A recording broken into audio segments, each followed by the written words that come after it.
Hello. Welcome to Down with Dragons. I apologize about the technical difficulties. It took us a little bit of a learning curve because it's just me, DM Scott, and with me tonight, who do we have?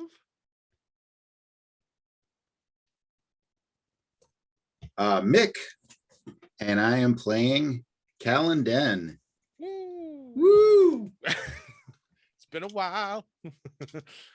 Yeah. So it took a little bit of a learning curve to get all of the pieces working again. But shook off the dust. I figured it out. Here we are, only 14 minutes late. You did good, Scott. Hey, Yeah. doing what I can. So before we dive in, I'm gonna take one more stab at some mediocre technical skills, and we're gonna try to throw up the intro with I don't have all of Chris's fancy controls. I don't, but we're gonna try. So bear with us.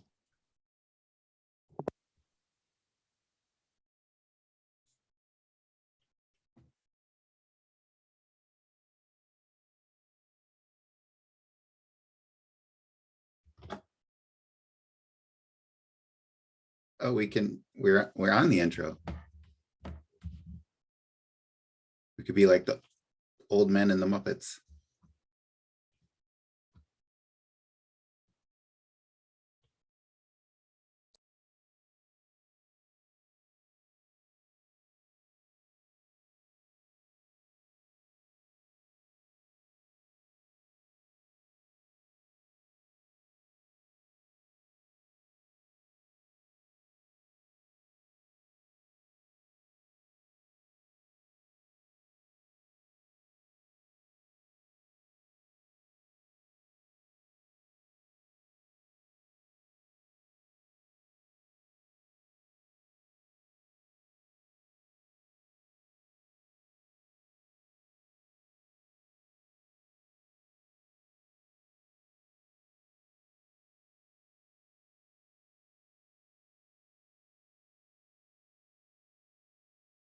Wasn't perfect, but we still have the intro, and I feel like that counts for something. So it's been a while since we've gotten to catch up with Kalun. See what's been going on the other side.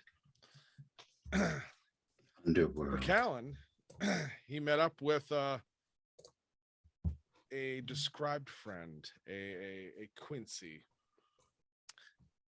short wizardy folk who was at least semi aware of who Kalun was, even if Kalun immediately wasn't who he was. It was weird timey-wimey, stuff.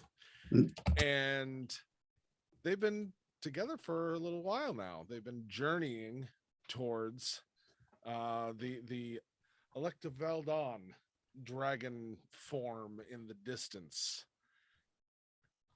And in that direction, you found that this landscape is both similar in a very pale shadow version of Karat, but also time and distance works kind of strange here.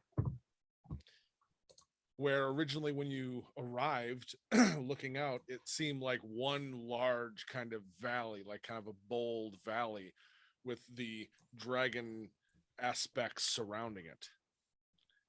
But as you kind of have started moving through it, that feeling of it having kind of that all 360 view of those dragon aspects hasn't really changed, but your perspective on your immediate horizon has changed.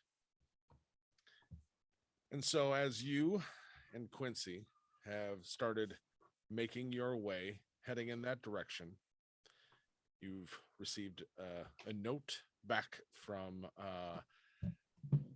Maven once. I imagine probably a few more times, but stuff has gotten in the way as well. But as you've traveled, you've realized there is this constant shadowy, it's almost a tangible like blanket you could drape yourself with, but it's the air, it's the atmosphere of this world, which is constantly kind of pulling you down a little bit and trying to constantly drain that feeling of who you are. And also, anytime you try to think about how long you've been here and how long you've been traveling with Quincy, you would have that feeling of like, it's been years, right? Or was it like just a minute ago? Like, it has this weird feeling of like not being able to tell time. And there is no sunset or sunrise. There is no stars. There is no, you don't get hungry. You don't get tired. It's just kind of always the same. And amongst that feeling and that environment you're in, there is also the consistent both threat and danger of there are these creatures, shadowy forms that go through the sky. Most of the time they seem to ignore, but occasionally they don't. They pick off groups or single souls that are by themselves. You also see the hordes of souls that have basically gone insane and forgotten who they were and are so wrapped up in either their own emotion, their death, their unfinished business, what anything, and just become violent. They are also constantly trying to kind of get at you for the simple fact of, like you, Quincy is a little different. You know who you are. You still have fight in you. You aren't just, you're not insane. You're not one of them, you know? Mm. And so you two have been traveling. And as you have gone through, like started going through the ruined, shadowy city of Dragonlock, you see a few landmarks, even if they are slightly warped by this place and how they look. It still oddly feels like home. You two have been are running through the city, rooftop to rooftop, as there is all sorts of these we'll just call them insane souls. They're pod people, basically. You know, they're on the ground and they are pursuing you. They can smell you, they can feel you, whatever it is. You're not quite sure. And they have been pursuing you as you especially got into the city, because it seems like some of the souls seem to linger in places they may have been. Mm.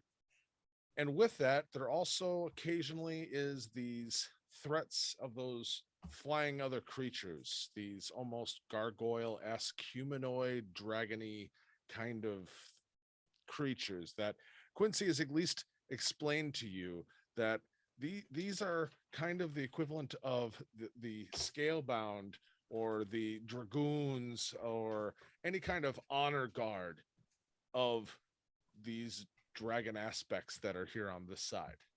Huh. And they devour as well. They're allowed to devour a small amount to keep fear and order, I suppose. So I'm going to have you roll initiative, because we're going to go into a kind of a without penalty version of a skill check challenge, Okay. as you two are trying to make your way to some semblance of safety, while you kind of also re-highlight who Kalun is and reintroduce him into our game. Alrighty. So initiative roll is total of 19. There are those rolls. You will go first. Quincy will go second. Okay. All right. So using skills that you're proficient in, you can use them in a wide variety of ways. Just kind of use that as the inspiration to explain what you're doing, and you can change the environment as you are using those skills to better thing. But if you fail, obviously it creates complications, extra hurdles, things like that. All right. Well, I think as dismal as this realm is, and as horrid as the experience that Quincy and I are going through all the time, every time I get that feeling of the weight just trying to suck me down, I revert to this mantra and I say it out loud to Quincy. And this is one of the ways, one of the weird, foolish ways that Kalun keeps going throughout all of this gloom. And I'm going to attach it to my persuasion roll. I'm going to say, and Quincy's heard this probably a million times if he remembers it at all. I'd say, once it seemed to me most strange that people should fear death, seeing that it is a necessary end and will come when it will come. Yet here I stand, Quincy, thrice dead, yet it is the absurdity of living struggle that keeps coming. Turns out as long as our souls struggle on, we only truly die when we give in to the despair. Once more into the breach, my brothers. Yeah, no, I'm with And what did you roll for persuasion? I have not rolled yet. It's going to be a really good roll. I got caught up in that, so I'm like, it's like, this has to be good, you know? It's only a 22. Only. So yeah, as you do that, you just see him at first as you start to go into it. You're like running across the rooftops. He looks a little annoyed. But then you do see him kind of like, just like, it's like, all right, yeah, I get it. And he starts to pick up his pace again.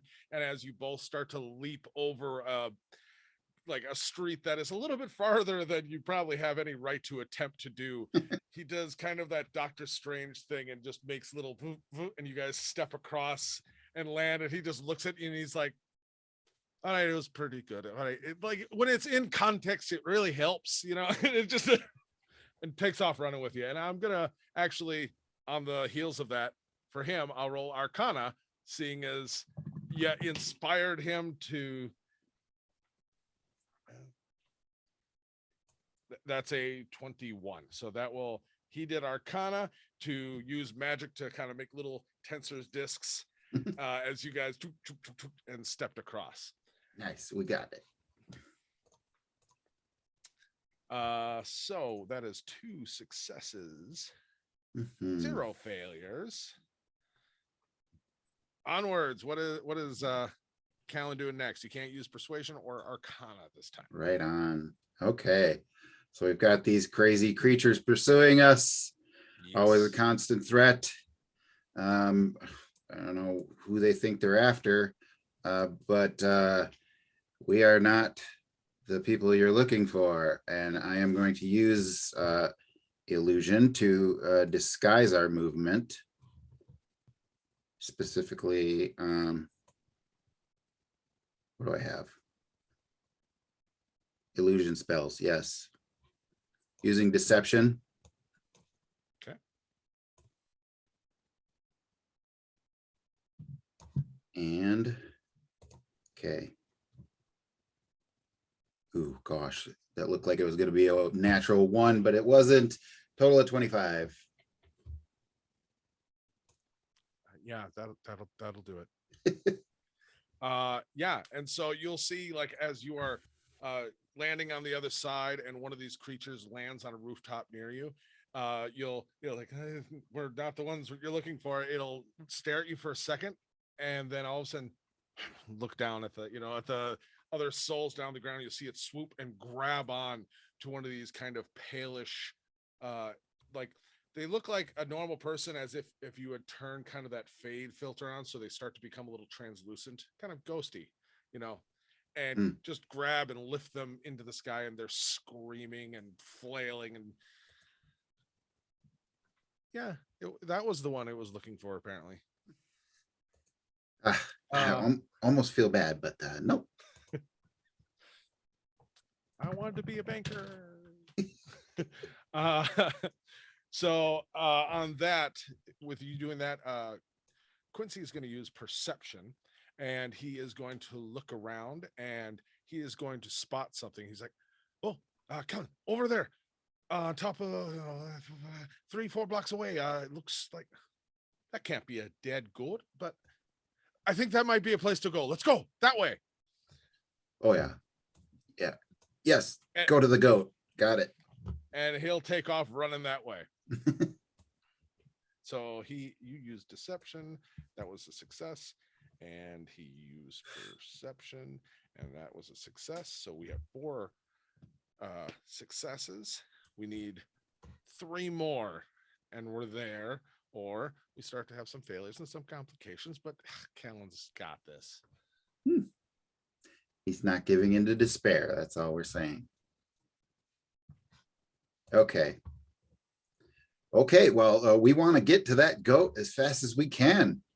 All right, so Quincy's got some helpful magics, of course, but I need to put a little extra oomph into my movement so we can both get there quickly and avoid all these dangers. I'll use athletics.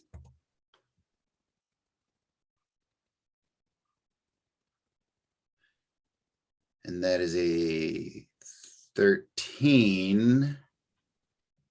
Except I have the lucky feat and I would like to use it.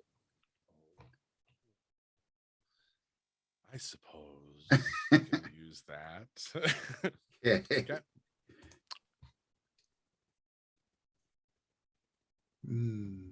Okay, now it's a 19.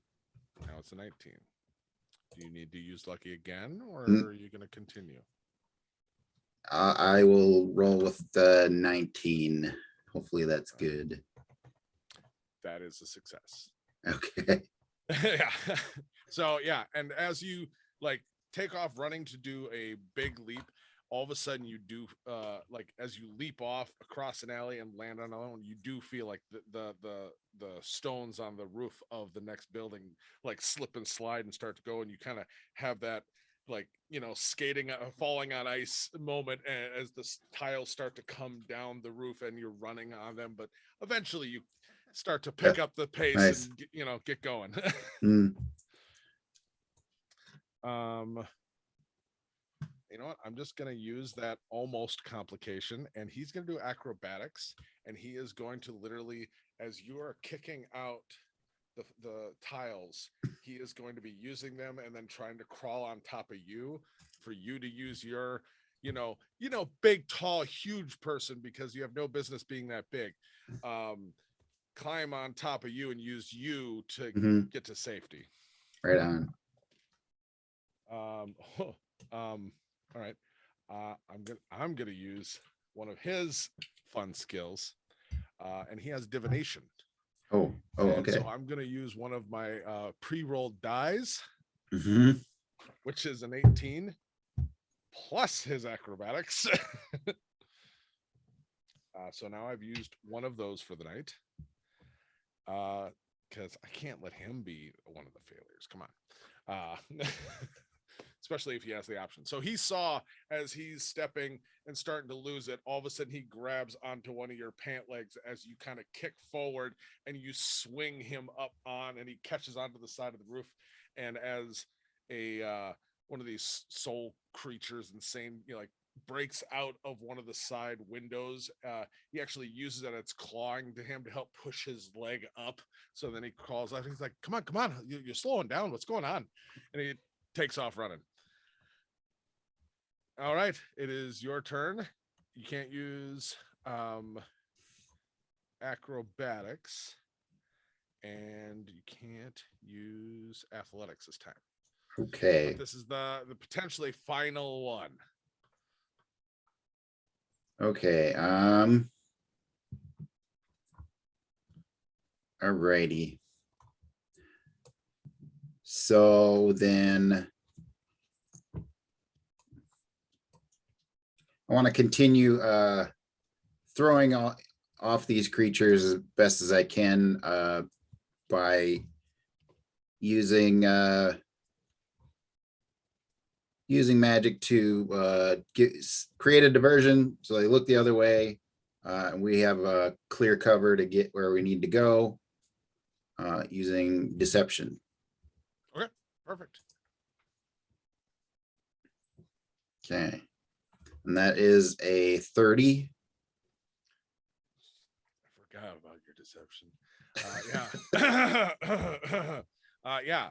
You have absolutely no problem using a little of your Kalun deception and flair and uh, magic and je ne sais quoi to yeah, and basically go, oh look over there, but somehow the way you say it, the way you do it, all of the creatures in the sky and on the ground and climbing up the side of the building all go, as you both leap over onto the next building and come face to face with a ghostly figure of a goat eating grass on a roof.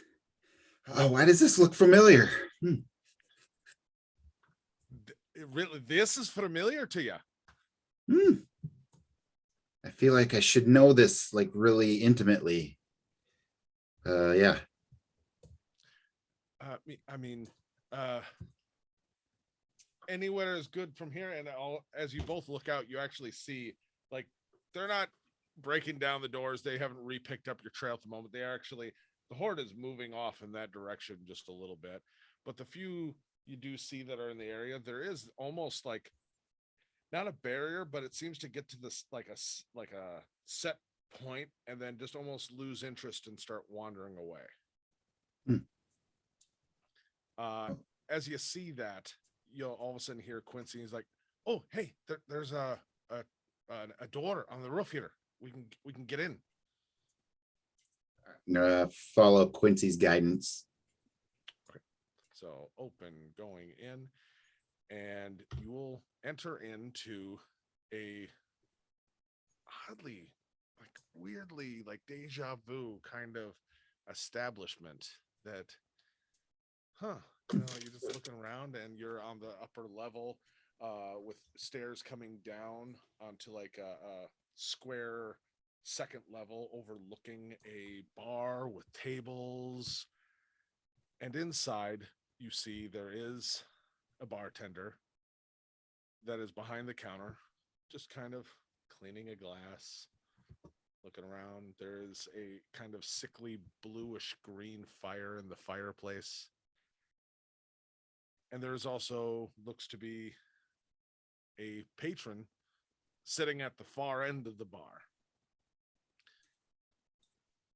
And you are both standing up there looking down, and he just looks at you and then looks back down at the bartender, and he's like, I don't know. Who says this? Quincy or the patron? Quincy. Right. Okay. Doesn't matter. We're in a tavern. I know how to handle this situation, don't I? Okay. You from around here, buddy? Are you like yelling down to the patron? Yeah. Or to the bar? Okay.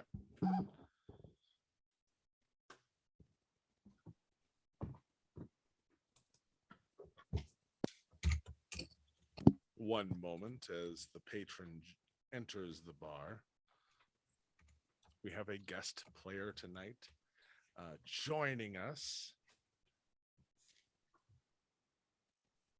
Maybe. Definitely, maybe. Definitely, maybe, possibly.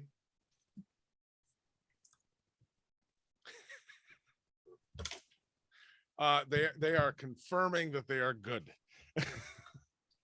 We've got this weird light going on. I'm going to use it.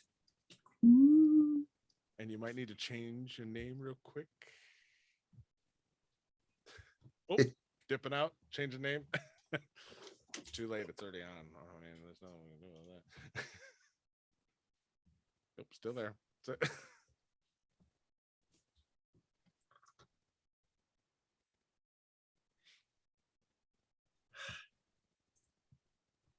Is there any music playing here?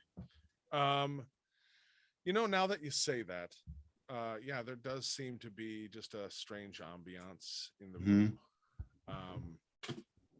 There is a little music that comes from where there is like kind of a little spot where there would be a bard. And as you look, because you hear like kind of the strings being played, but you don't see anything until you really start focusing. And like I said, some of the people you ran into, the souls, they were kind of more translucent. Mm. It takes really focusing on the spot to see that there's actually a vague shadow of a silhouette of a person still sitting there playing. Oh. But now from up above, you say what again to the patron down at the bar? Hey, buddy, you from around here? I've been around these parts some, forever few days. Who can tell? Quincy, it's like a person. It's actually talking to us. Well, I'd sure hope so. Yeah, I've been hoping every day for, like decent conversation, but you don't find that very easily in this place. Oh no, That's understandable. Not typically. Yeah. You're my number one, and so you're number 1, 2. You're 3. I feel like I'm 1 and 2. Are you having a conversation with someone that we don't see, or what's going on here? Me? And he pokes, Quincy pokes you. He's like, no, I see you. And he looks down and he's like, I think I still see her. Okay, yeah, let's go with that. This is if it's an illusion, it's a comfortable illusion. A way to imagine yourself happy in all this is absurdity.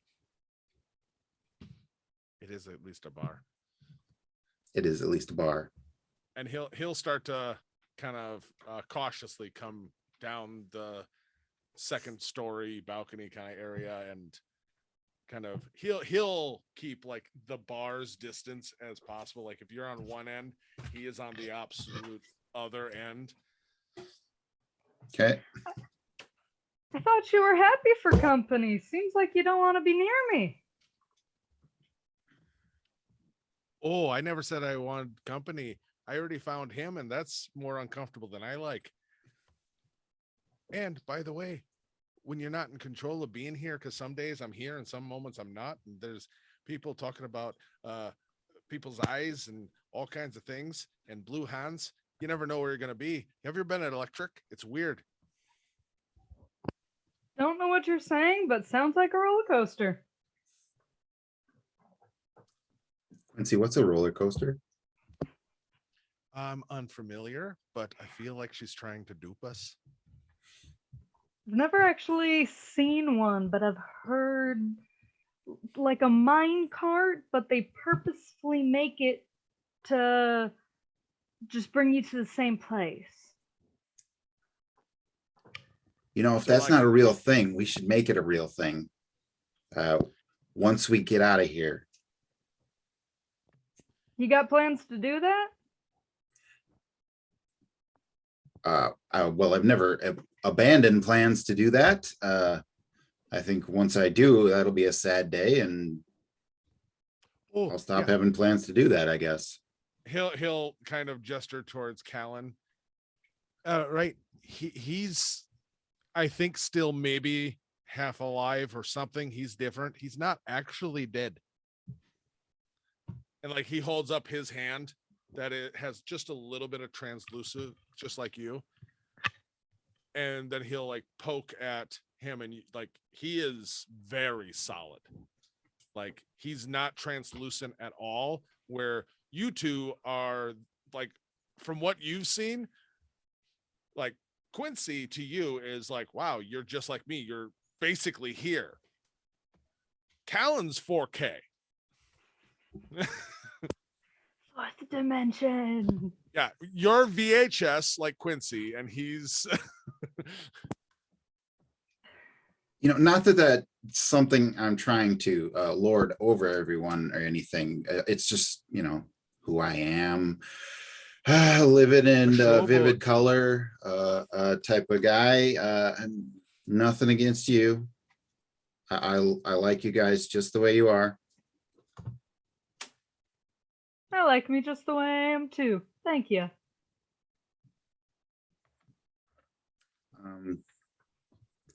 So I guess next question, do you come here often?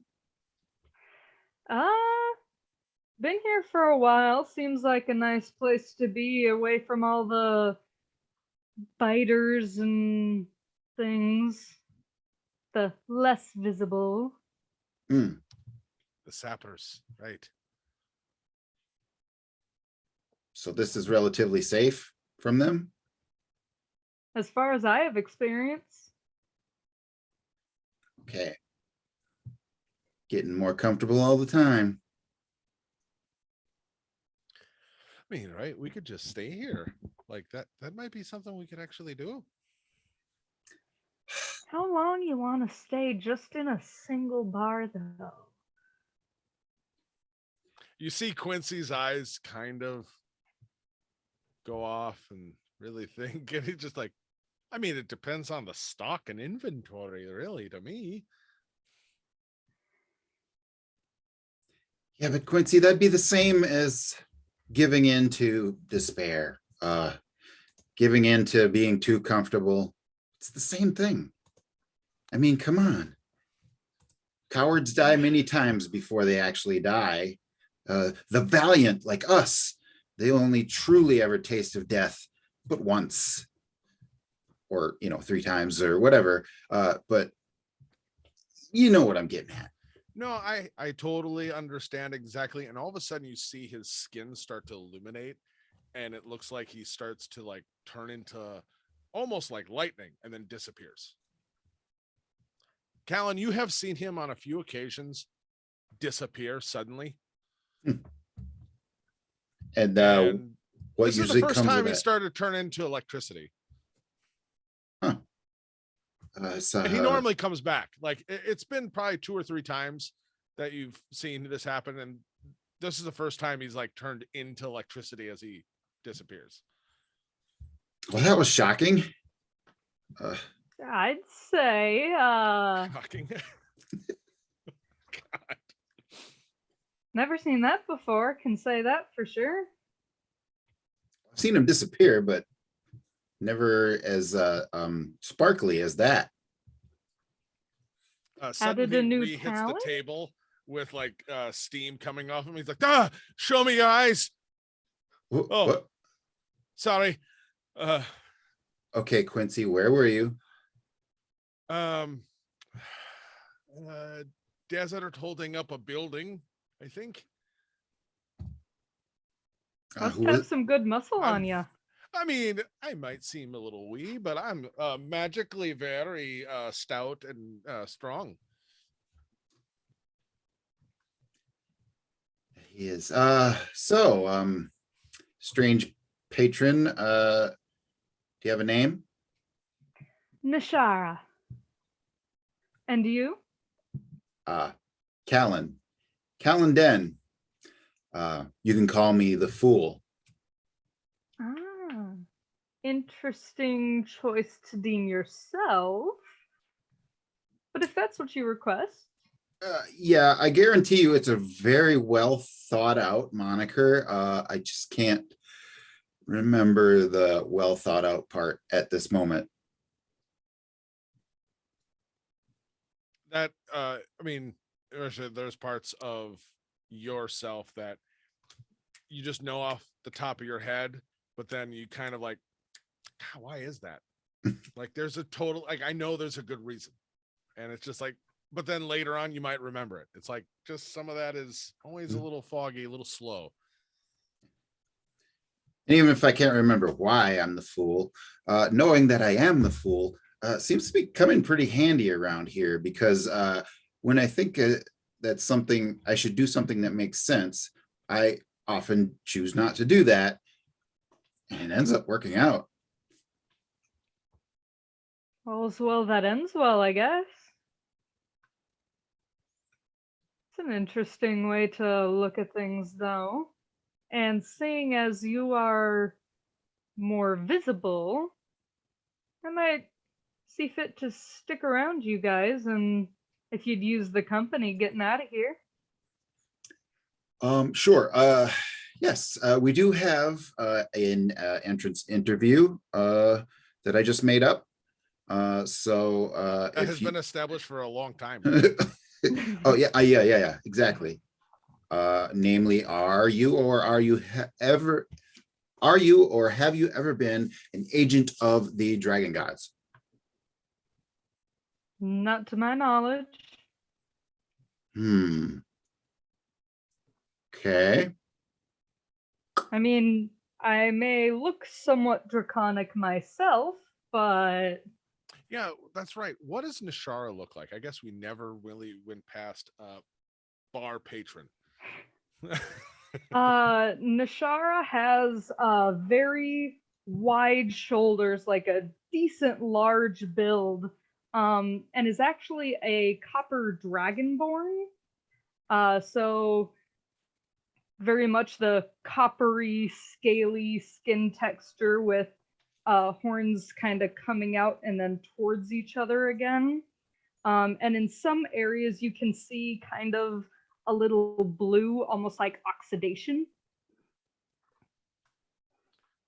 So on the heels, then, especially with that description, you saying that not that you're aware of, Quincy would be like, that's exactly what an agent of the dragons would say.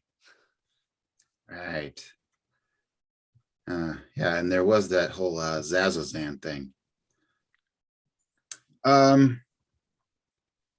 every dragonborn that I've met is pretty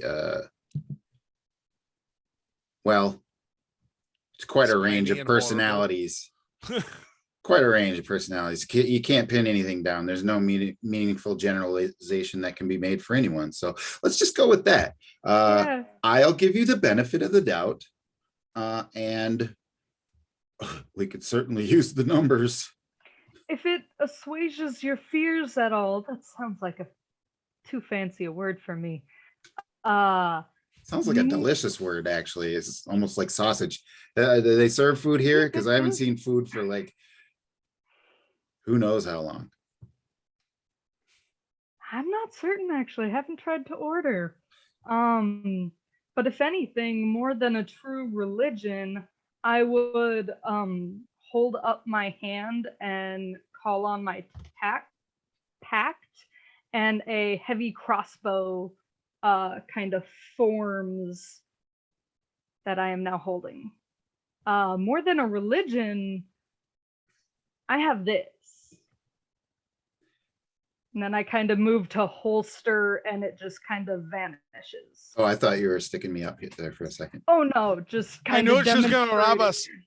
us. He is optimistic and willing to trust you. I'm going the opposite way, playing bad cop. Don't trust you. Listen, my trust goes pretty far, even for robbers and thieves, Quincy. So just chill out, chill out. I rolled an intelligence though with Quincy, and he's going to look at you and be like, didn't you mention something about making your own deals, right? To me? No, he's saying it quietly to Kalun. Okay. You mean like a pact? Is that what you're talking about?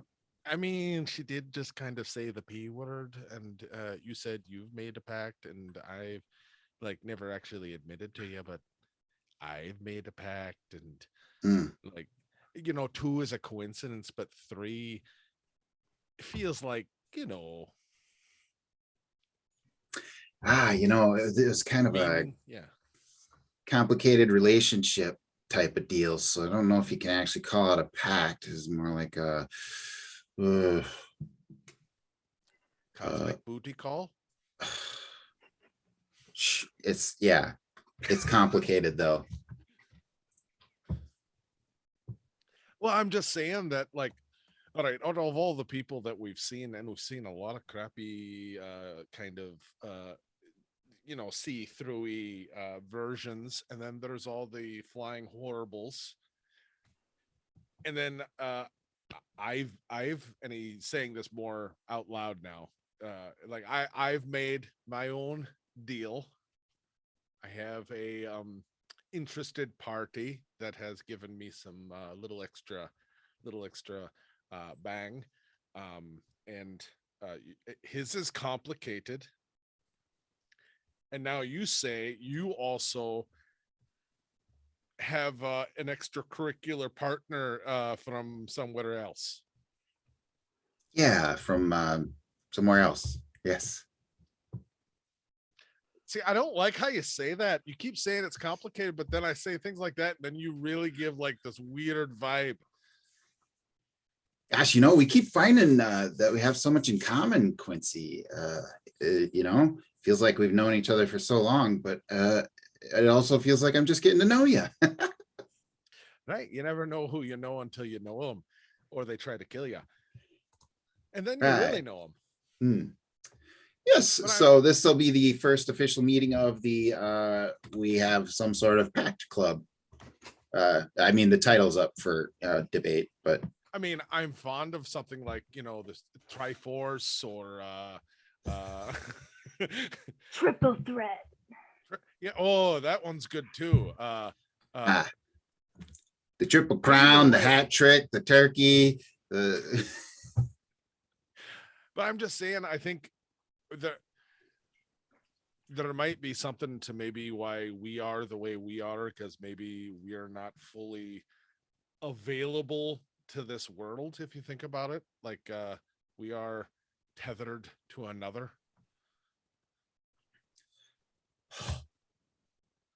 I mean, you're really tethered if that is the comparison we're going for, because we are a little bit more and you are like, I mean, honestly, if I didn't know where we were, I'd say you're still alive. Or not even real to start with, you know, one of the two. That sounds extremely plausible, Quincy, and I'm a little shaken by the revelation.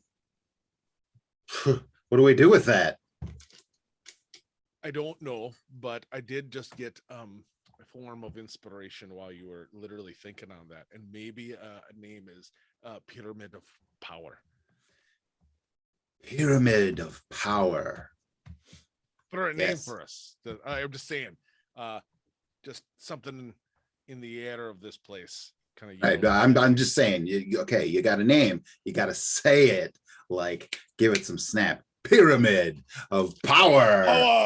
Power. Never mind that pyramids have 4 sides. Well, only if you look at it, like I'm talking just the part from a certain perspective. Yes. Right. Good. The triangle of power. You know, I heard someone talk about this place called Bermuda once. Apparently everything disappears. It could be like the Bermuda Triangle, because anything that crosses our path will disappear. Okay. Because we knocked him out. All right. Now let's refer how we're going to make stuff disappear to committee, and then you know, take a quick break to get a drink or something. I mean, that's absolutely that's reasonable. And he kind of looks over towards the more shadowy bartender who's just wiping a glass, and then like upon eventually like you know, just looks over and just like, you see a little bit of color almost come into his visage, and welcome to the Dying Goat's Inn. You're dead, and I'm your bartender. What can I do for you? Right. Now you're talking. I don't know what you can do for me. I mean, are you looking for a drink, meal, anything like that?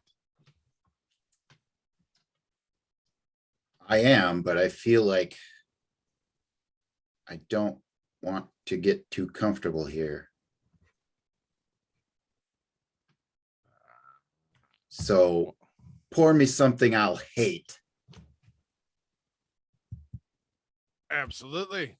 And he turns and goes and grabs a bottle that is almost has like in like all of this room. There's a lot of different kind of pale versions of things that you'd expect. And the one thing he pulls out, like that special bottle, inside there's actually something that is like the liquid almost seems like it's glowing. Anyone here is going to hate this. And he grabs a glass and starts to pour it, and you see it just burn straight through the bottom of the glass. And he's like, right. And he sets down the bottle in front of you. Technically, that does not belong here, so you just have to take it straight from the bottle. I feel like neither do I. So this should be the good stuff. Right. It is the good stuff. So 5 essence per drink. Yeah. Essence, right? Yes. What is that? A little bit of you comes to a little bit of me. It's the only currency down here. Right. And just gently holds out his hand. I mean, it's the price of the drink, friend.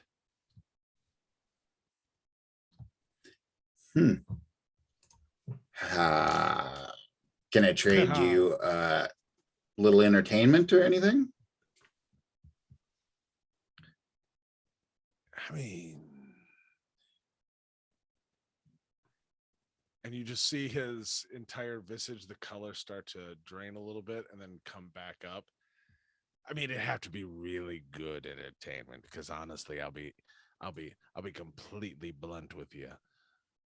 I mean, essence really is the thing that, it's hard to keep a bar here in the in-between running. This establishment isn't here. Like, have you seen any other business running? Do you know what it takes? The overhead involved. You are the first patrons I have seen here in and you see his color start to dim. A long time as he comes back.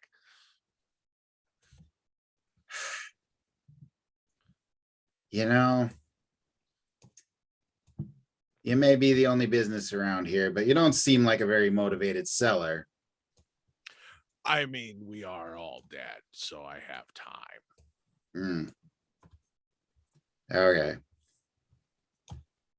How about I just don't buy the bottle and you hit me over the head with it? I mean, I feel like I'm still losing. How so? I mean, I'm hitting you over the head with the bottle and breaking it potentially, and then you're getting the contents, which I feel like somehow you'd like, squeeze, or I don't know how you're trying to dupe me, but I'm out that bottle, and that bottle is the rare stuff. Oh, you are up the satisfaction of taking care of a belligerent patron who doesn't want to pay the going rate for your wonderful goods. But that's what the frying pan's for. Oh, well, why didn't you tell me you had that? Well, I don't tell people I have that.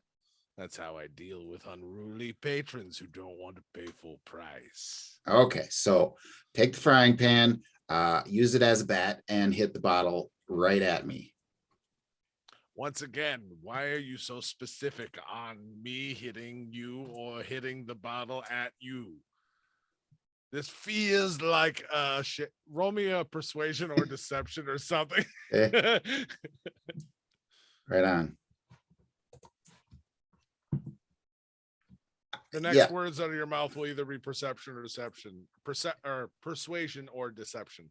It is deception, because I am trying to compel you that you are really building a good, wholesome family bar and grill experience for me in this underworld pit of horror that is, of more value to you than me. And the roll was 29. I'm gonna roll opposed you. Like, little do you know, this NPC has really high insight, but I rolled really bad. That's a 4, and I'm not going to tell you the addition because it's staggeringly high, but it's not enough. And so as you speak and you see him just like start to like, right, yep, building. And then when you hit that note where you like this horror, like it just he's like, whoa. This place is classy. I personally have decored this entire place from the ground up, living and dead, and you dare talk to me here? And he grabs from behind the counter a sawed-off frying pan and swings and smashes the bottle, smashing it straight at you. Yes. Yeah. All right. So there's 2 things that are going to happen here. One is there's glass shards and all this stuff flying at you, which just literally cuts into your, body, which ironically isn't that concerning. Okay. Like it hits you and you're like, that didn't even hurt, weirdly enough. I need you to roll me a D4 to start with. Okay.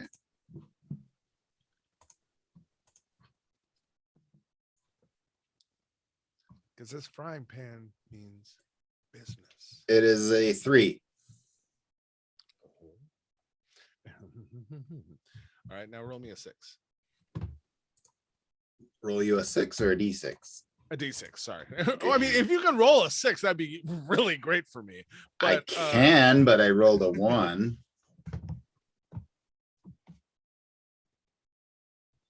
Okay, so as the glass hits you and you feel it kind of impact your body, and it doesn't really send like pain signals, almost like, here I go again, Doctor Strange, because it's such a great reference, a visual reference of like how he gets knocked out of his body. Mm-hmm. Imagine all idea of who Kalun is gets just pulled out, and for a second you are exactly like all those out there, and then that liquid hits your skin and starts to actually be the first real pain that you felt since getting here. And it feels like it's the equivalent of like getting salt in open wounds and things like that, and immediately you get brought right back into yourself, remembering everything and remembering every single moment of your entire life, and remembering that moment where you were imprisoned, remembering Sorva pushing you through that portal and killing you, but also knowing when she killed you, it was a kind of ritualistic end, as she suggested that you are a construct, you are the soul inside of a thing, a facsimile of your body, and that your body is what's trapped on the other side. And like all of those thoughts in this pain come washing back to you as you remember clearly the words and the mission she sent you of like to go kill her brother from the other side, that you're going to take the other way around. Like all of like everything you can think of from the last 2 seasons, just whoa. as you come back. Oh, oh, oh, Quincy, I hated that. Oh, I don't want to stay here. We can't stay here. We can't get too comfortable. We have to go. We have to do something. We have to get out of here. I hated that so much. Thank you, bartender. Quincy's just looking back and forth like, and the bartender's like, I mean, absolutely my pleasure. It's so rare that you get to really enjoy your work, you know. And he puts the frying pan back underneath. And then Quincy is looking, he's like, I mean, I haven't even had my drink yet, and you've already gotten a full bottle. And I mean, all right, but it seems all right. I don't need the frying pan. I'm good. I mean, I'm sure they'd let you take something to go. I could hit you with the frying pan. Could I borrow the frying pan, bartender? Absolutely not. Oh, proprietary only.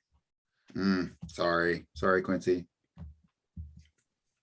And the bartender does look at you, Nashara, and Kalun and Quincy, and just be like, absolutely, I do go to go bottles.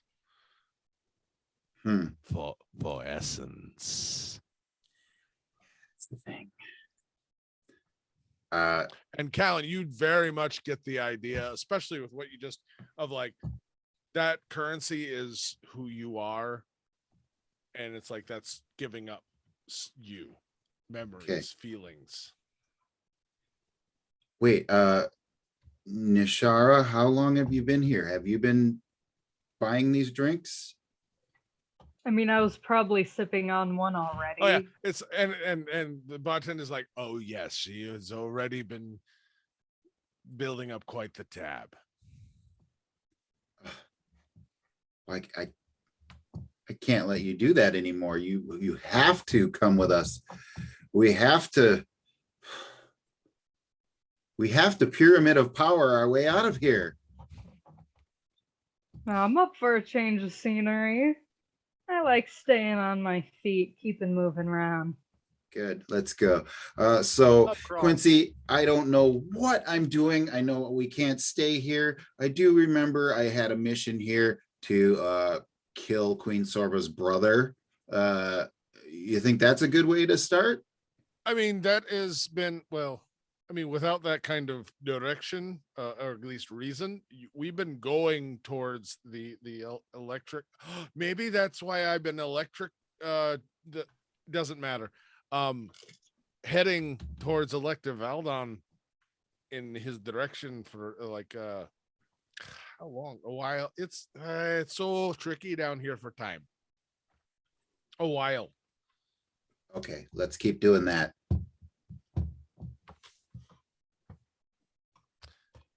All right. Sounds like pretty intense stuff, but a journey that'll make you strong. Right. Yes. Words of empowerment. Good stuff. Sorry, bartender. It looks like business is going to take a bit of a dive for a while. We'll be on our way.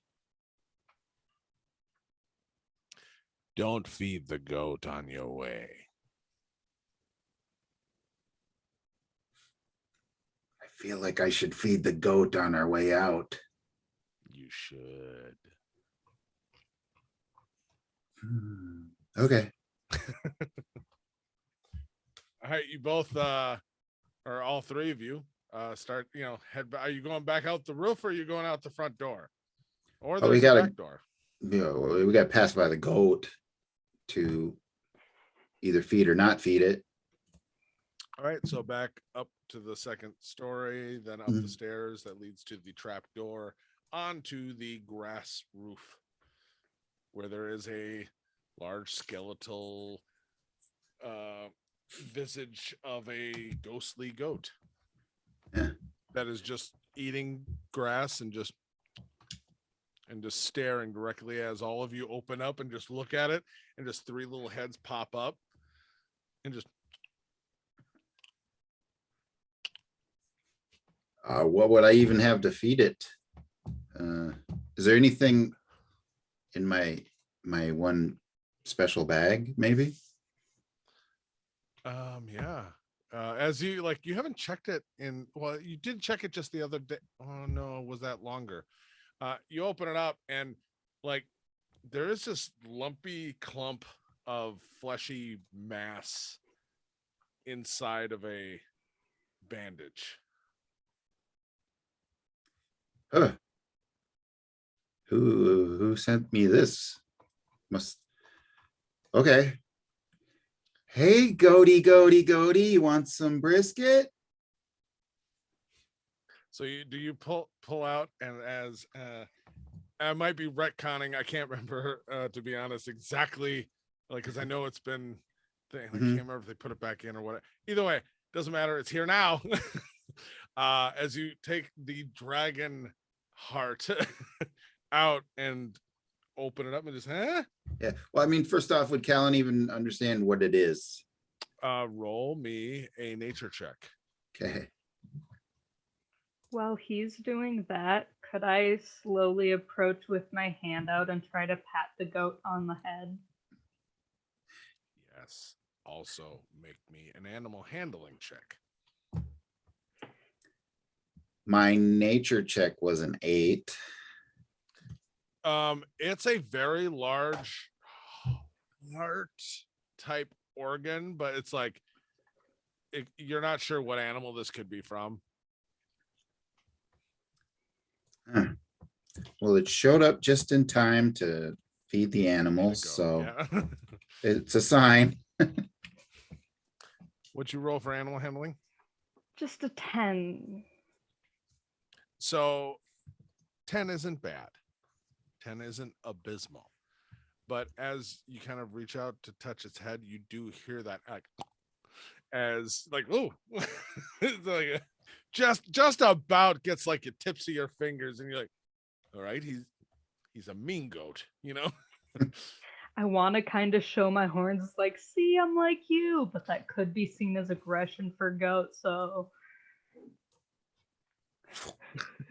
Right. Yeah, you're not sure, and so you reach out like after Nashara almost gets her fingers bit, and it's like, see, he's hungry, and you know reach out with this large animal heart. It like and just like almost distends its jaw and just bites into it and just starts chewing and chomping into it.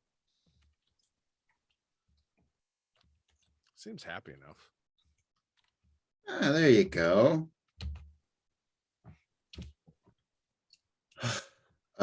You okay, Nashara?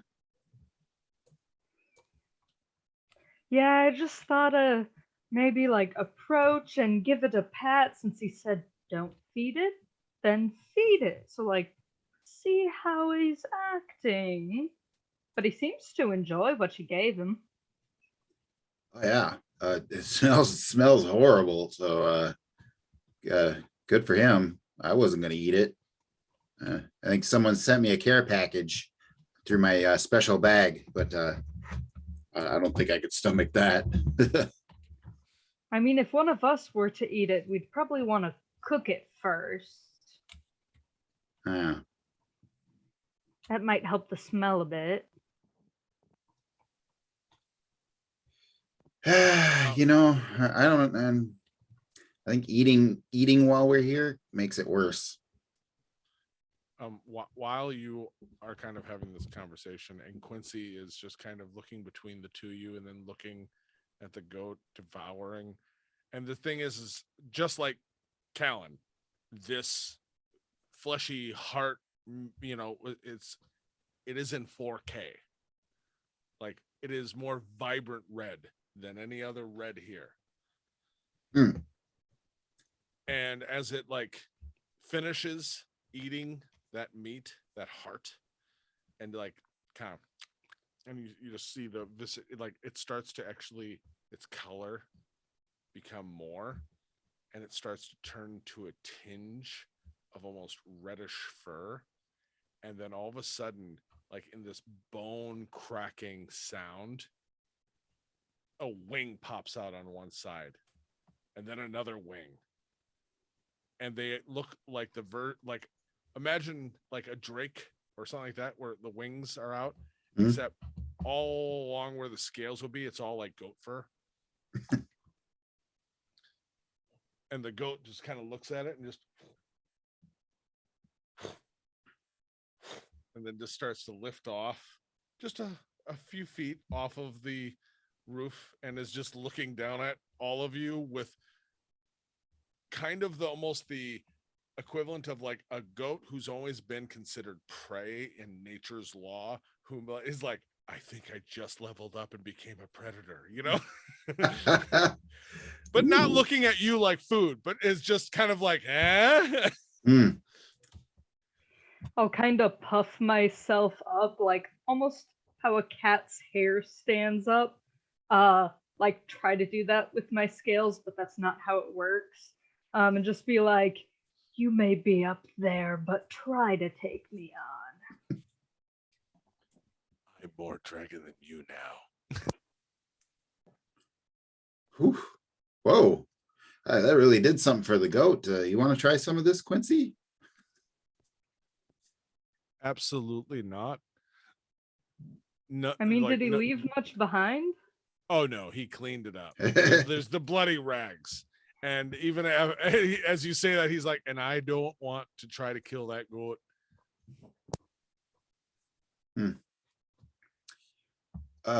Yeah. Well, I'm gonna have to. Well, I need to write a note quickly and send it through the bag. All right. It's just gonna say thanks for the brisket. It was a little gamey, but there's not much else to eat around here. Love, Kalun. XO. Yeah. All right. So, note stored into the bag. You all head off. Yeah. Onward. Three of you travel across the city, and as you start to think about the distance in your head of like, man, like Beacon is a long ways away if this place works anything like what you're used to. Time does that thing of where you don't feel like as long has passed as it does, but also at the same time there are like you are all traveling together and you're at the equivalent of like a campsite, and you can't remember if this is the first night or if this is the 50th night. And while there, you realize that you're actually getting closer to that aspect of Elector Valdon. And on that evening, as you are sitting there, it feels like his gaze is actually on you. And no one is resting at these campfires. There's not even a fire. It's more of like this weird, almost routine or muscle memory of like, we should rest now. But none of us are tired. You know, it's that kind of thing. Everyone is sitting around just taking a moment, and yeah, it feels very much like, you know, the eye of Sauron is upon you and just staring down. And even though if he truly was, he probably could come for you with where you're at, but he's not.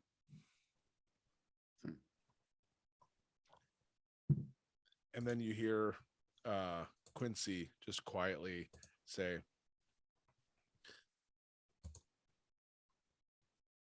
so how's Viet doing? I guess I've been beating around the bush. Do you remember Viet? Yeah, I got a pretty intimate view of his inner workings, I would say, which included you. Oh, me. Yeah. You as one of the guiding voices in his head or whatever. You can see him kind of just look off a little bit, and his shading will shift back and forth.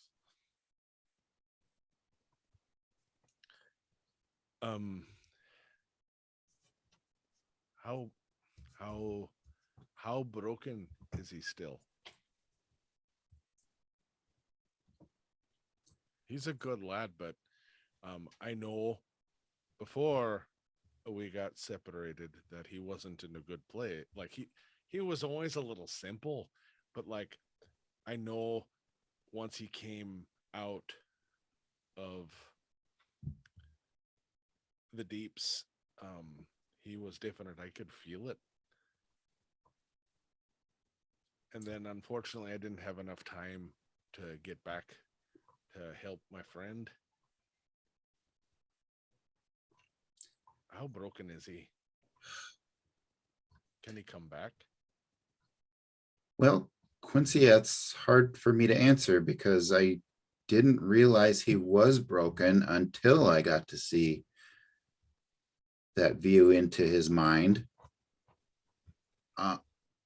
So I didn't have any other perspective before that. And he seemed to be, whatever he had going on, he seemed like he had plenty of methods to manage. And it worked for him. Manage, yeah. Like his own way of dealing with things. Or not dealing with things, if you want, you might say. Well, I mean, with things. Trauma. Well, no, I get that. Like, what is he doing? Oh, he's okay, it's drugs. It's drugs, Quincy. It's drugs. He's been managing with drugs. I get, when I met the guy, he was the guy with the blue arm. I didn't know any better from what he was before. It's not tea, is it? Yeah, it's his tea. It's son of a. He's poisoning himself. You know that. No, it's poison. That's how that works. He's a daughter. Those stupid, short little. Nothing but pleasant things for my friend. You know what? I've never wanted to come back so I can kick someone's butt, but I think I'm gonna follow you all the way because he needs a fresh dose of a friend whooping his butt to kick him into shape, because I showed him how to do some of that, to slip it into people's teas if you ever needed to get it out of a pinch, negotiate aggressively so you could get out of there. Not as a coping mechanism. I'm coming back just so I can kill him. Okay. I'm on board. Good motivation, Quincy. That's what we need around here. Because gods know if we don't have a reason to get back, we may lose ourselves. Nashara, do you have something to focus on? Something to light the fires in your heart to make you want to get out of this gloom and doom and, I mean, make make somebody pay or whatever. Right. With that, I mean, here's the thing. I was conscripted into an army to help protect the walls from undead creatures, and I died. Like, how did both of you die? I gotta be honest. and then yeah, tag on like I want to be brought back to life now so that I can kill someone. My friend, to be honest. I'm gonna kind of jump back and forth a little bit, but you guys were just talking about some friend of yours. But if you care about him and want him to be healthy, why you gonna kill him? Oh, because he's an idiot. But you'd want him alive. Right, so I can kill him. Ah. Okay. Whatever drives you forward, bud. So who like how'd you die exactly? And maybe have we all talked about this before? I can't be sure. I'm not either, but I'm interested in how Mr. Solid is still so solid while being here if we're all dead. Yeah, and he kind of Quincy pokes you. He's like, she's right. You are awfully solid. Well, I am either not dead and actually here, or I am actually not here and I am not me and someone else is me, so that the me here is just a shadow of the me there. And I am on a mission from my packed person, or something like that. And you know, I've died plenty of times, but I think I was just transported here, not like killed to get here. And that's the story as I know it. Clear as mud. She's gonna the kind of muddiest. Nashara's gonna kind of tilt over to Quincy and be like, so he's him, but not because someone else. So he's there and they're here. So as a wizard, he's gonna be like, it's quite clear because the thing is he's not him unless he's the shadow of himself. But the thing is if he's not himself because he's the shadow of himself, there's a silhouette that's somewhere else that is the actual visage of the shadow that he is. It's So you quite both clear. seem to understand that. Oh, absolutely not. Glad we're on Listen. the same page then. Yeah, no understanding required, just forward, onward. Let's get it done and get out of here. And don't even worry about whether or not we can. I think I may be starting to understand that nickname of yours. Okay, so all right, before we because I do have one more question, but before we get to that, how did you die? Looking at Nashara. Well, I was hunting.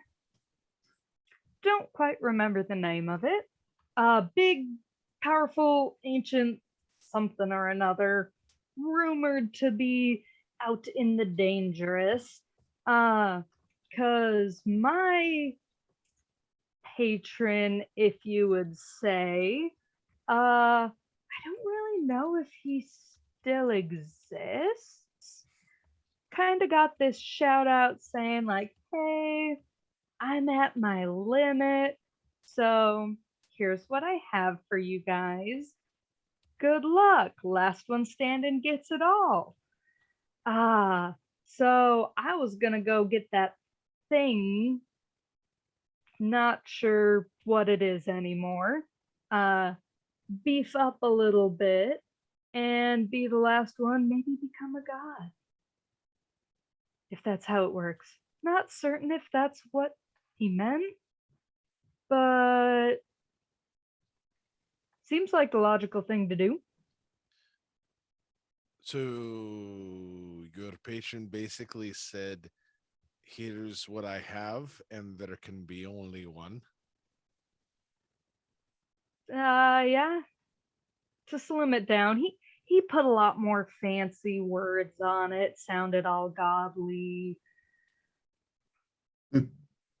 So Right. Uh, you're dead. Were you the only one? Because you have, don't you have some packed power?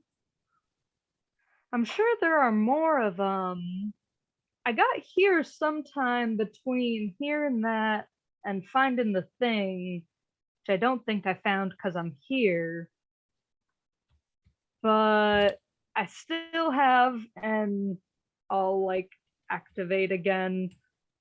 I still got my trusty bow and got a few other kind of fancy things that I can do. So I still have the power. But, and Scott, from here, would I be able to feel that compass? Oh yeah. And so I'll point in whichever way the compass is pointing. It's pointing towards the direction you're traveling, actually. Like now that you've been given a direction, you found these people, that compass has re-gone bloop. But like when you were in that bar, it was just kind of that slow, non-committal spin. Okay. So with the hand that I have the bow in, I'll point to the direction we're going and where the compass is. And there's at least one more of me that away. Not necessarily me, one of us. No, I totally get that. And who's okay? Who the us part? Who's your patron? DM Scott, I actually didn't think of a name. Is there the name is McClude. Okay. Yeah, McClude.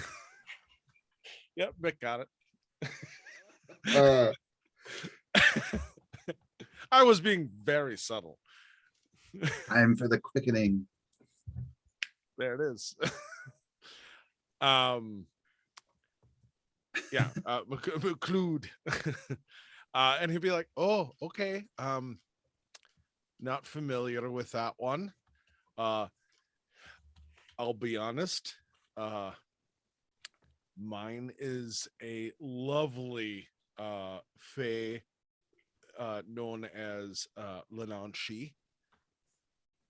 She's tricksy, but she also, has given me some abilities and things. Kalun, who do you serve? Seeing as you've been so coy at times, I'm just curious. Seeing as we're all, laying our variable cards down on the table. Yes, the one and only aspiring Queen of Heaven in the continent of Karat, Queen Sorva.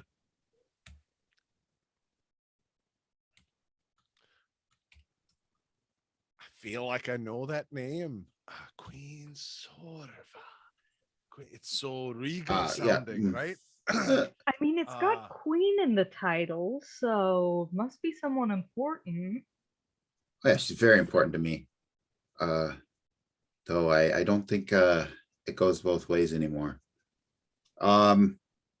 She's known as Sorvin de Caldis back in. Oh, and he just points. He's like, "You're not saying that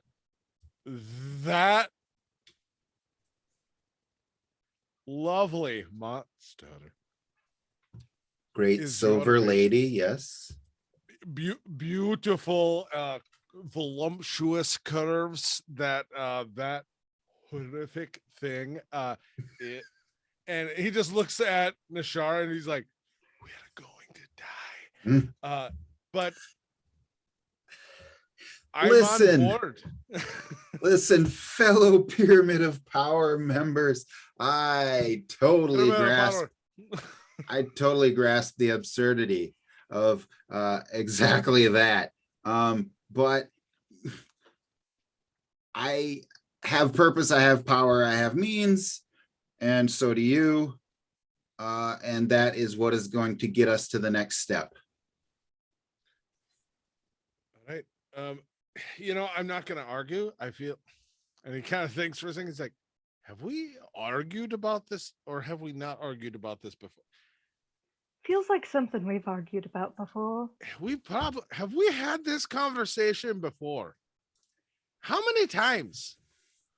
I don't know, but I do recall having this conversation about whether or not we've had this conversation, not necessarily this particular conversation, but a conversation that we feel like we've had before a lot.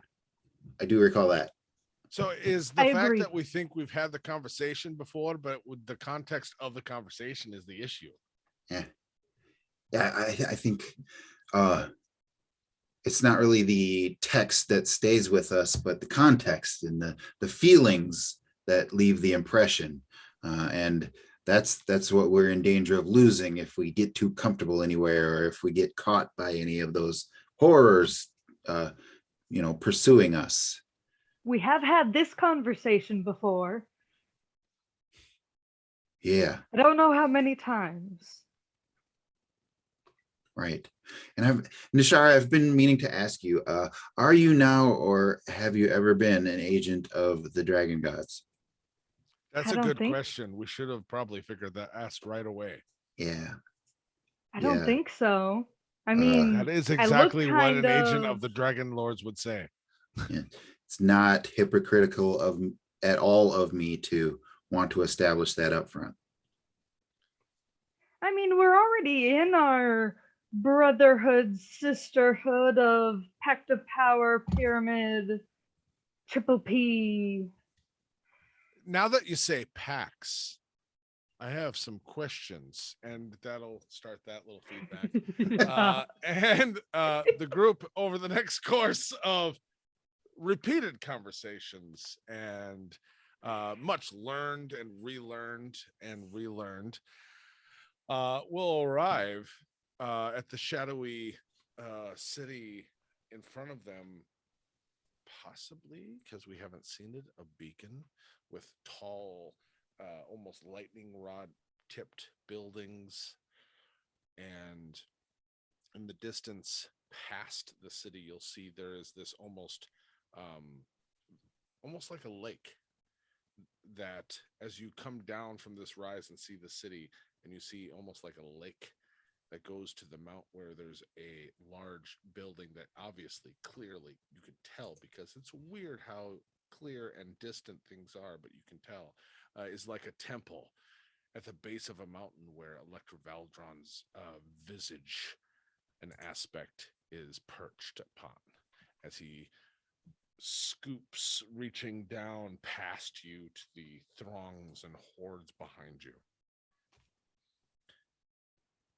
And as you approach the city, you have that same feeling, that same weight, as it presses down, as you can feel there are many, many souls here that are insane, that have forgotten themselves, and that are angry or bereaved or violent, or everything and anything between.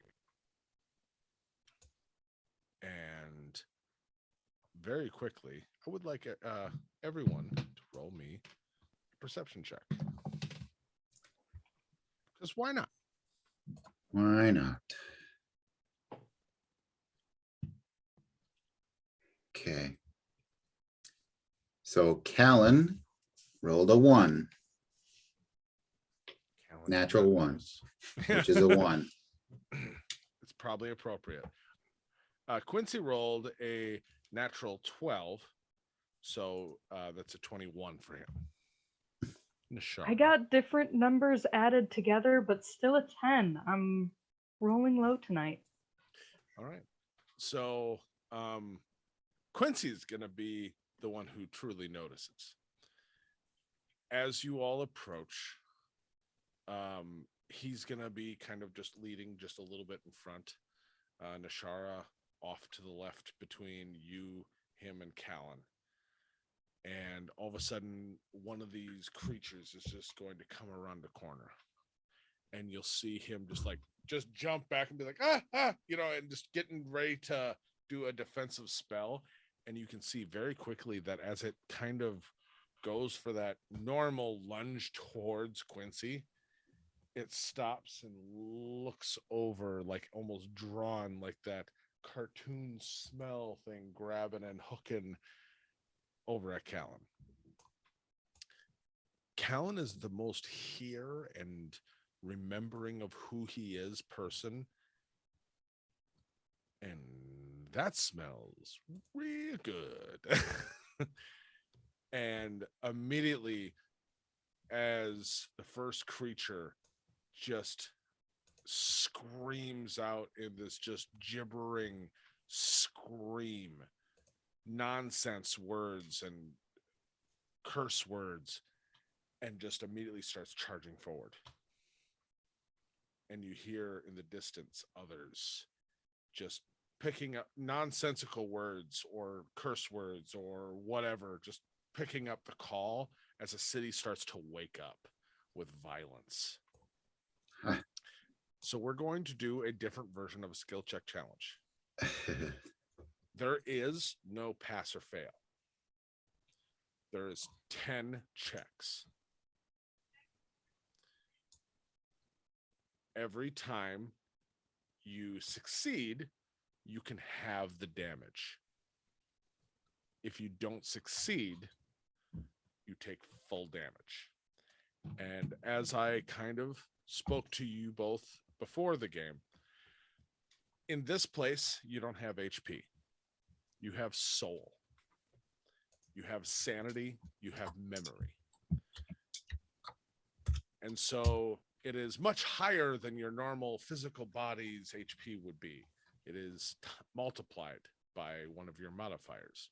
And so as that damage accumulates against your soul, your memory, your essence, there are those possibilities of madness, which is kind of as we've talked about in the past during the actual show, of bringing someone back from the dead is a risky thing just to start with. But then there's the damage a soul has potentially undertaken, and they might not be the same as when they died. And so it might be a very damaged or different person that you bring back. This is the mechanical representation of that. So, that being said, I would like you both and Quincy to roll initiative. The point of this is going to be getting through the city to that dock. Okay. To where there is that seeming lake heading to the temple. Kalun. Yes. What did you roll, sir? 21. 21 for Kalun. Nashara. 19. Got a good roll. And Quincy rolled a 16, so he's behind both of you.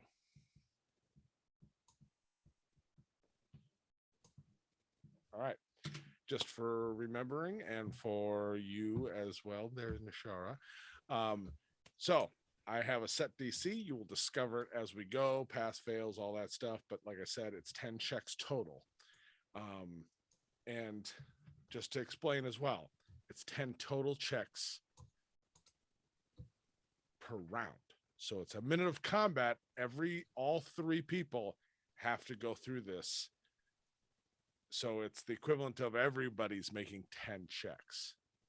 So we can all do them at the same time or whatever, but we have our initiative order. So we'll stick to that, because you cannot reuse the same skill that the last person did or the last skill that you yourself did.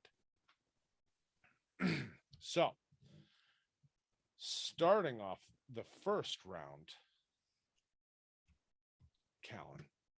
Yes. As you are all charging, or like in this, like the beginning open square of the city, about to move forward towards the dock. The city is sparking up. What are you doing? Okay, I'm immediately going to confound the situation for our opponents, cast mirror image, and use deception. Okay.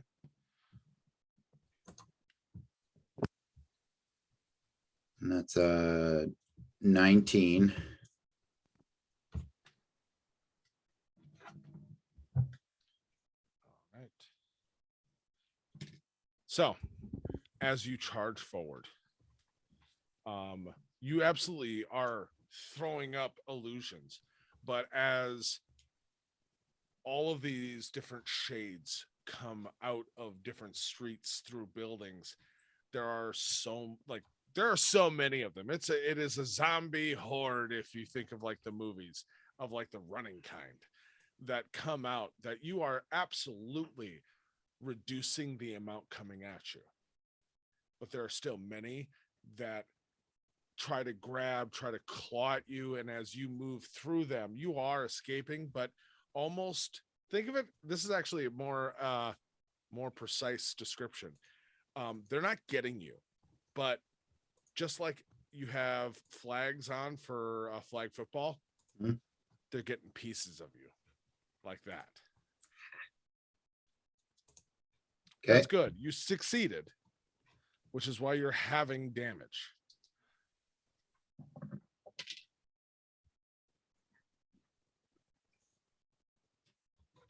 You will take 5 damage from your soul damage.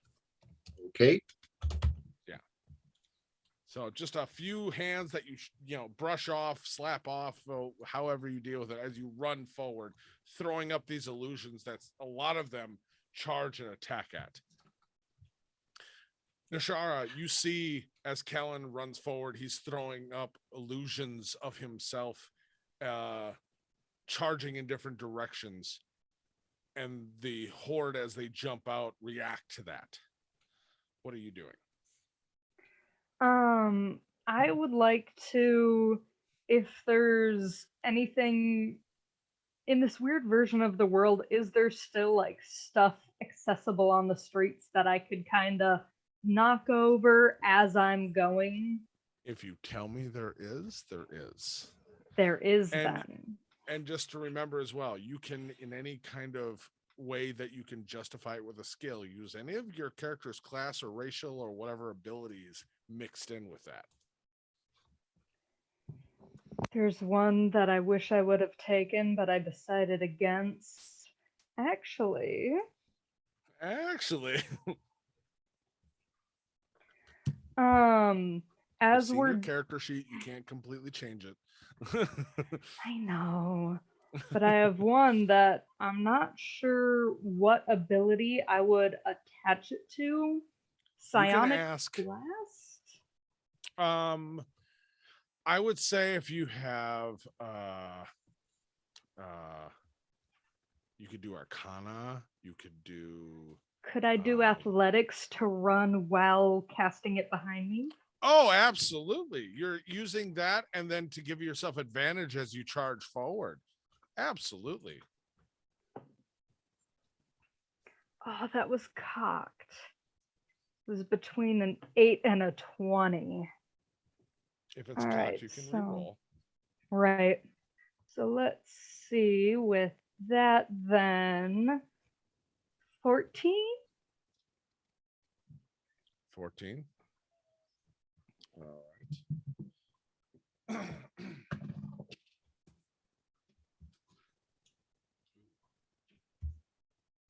So as you throw out that blast, you'll see it strike into many of the visage, and actually it'll destroy one of the illusions that Kalun threw out, and they will all of a sudden turn and reorganize on top of you, and you'll feel many of them grabbing, ripping into you as you manage to still throw them away and hit them with another blast. You will take 13 full damage because you failed. 13 damage towards your soul damage. Still, these are still low rolls, by the way. I'd like you to know these are low rolls. So I know I'm lucky for my addition on that one.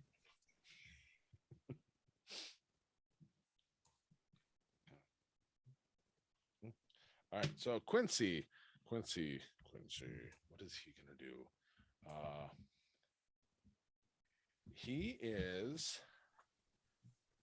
He's going to use history because he has read so many books, and some of them about literally this city, and remembering some of the secret paths that when on the original construction of the city that it was built over top of.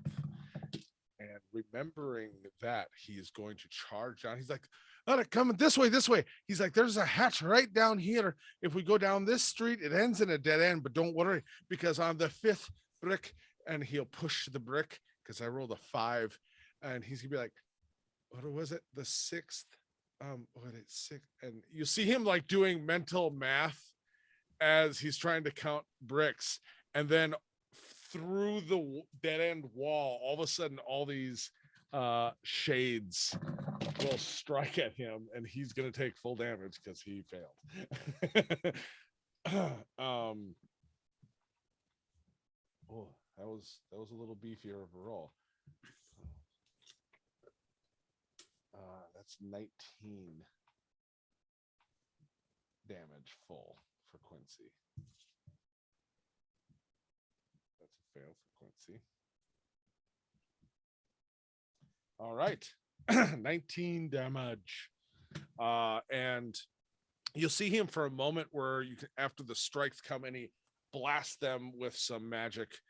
And you see for a moment that color inside of his shade dims and comes back, and he's like, all right,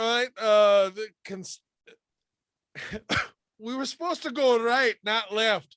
And he'll like point the other direction. Kalun, your turn. Okay, so to kind of cover our search for the correct entrance, I'm gonna try to lay down some precise fire and repel some of these attackers, using my Eldritch Blast as effectively as possible and pairing it with Sleight of Hand. Okay, perfect. I'm also going to use my lucky feat, I guess. Yeah, that's number 2. Okay. Ooh. Okay, 27. Yeah, that will do. So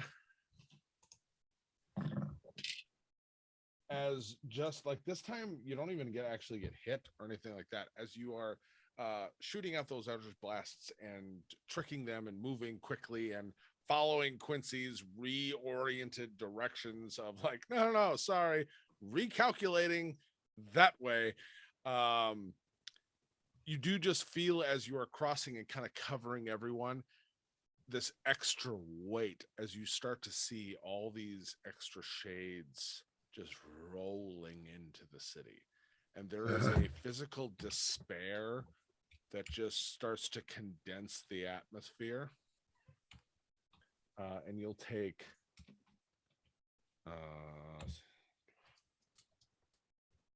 7 soul damage. That's half. Okay.